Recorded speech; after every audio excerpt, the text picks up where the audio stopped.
Good morning, class. Pasensya na, nagkasakit ako kahapon kaya wala tayong pasok. Okay lang yun, ma'am. Okay lang po yun, ma'am. Sana nga araw-araw pa may sakit eh. Ma'am, kamusta na po pakiramdam nyo? Okay lang ako, Lando. Alam mo, ma'am, parang ikaw yung magiging angkin ako. Ano yung angkin na, Lando? Ang kinabukasan ko.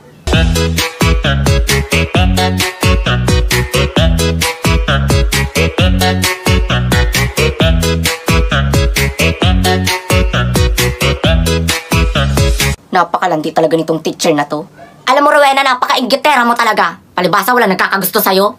Ito naman, joke lang yun, ma'am. Alam mong ikaw yung paboritong teacher ko eh. Alam mo, ma'am, ikaw rin yung angkin ako. O ano naman yung angkin na mo? Angkin ang ina mo. Naiinis na talaga ako sa'yo, Rowena! Itong tatandaan mo, ibabagsak kita! Ibabagsak kita! Oops! Okay ka lang ba, ma'am? Ikaw yung unang bumagsak.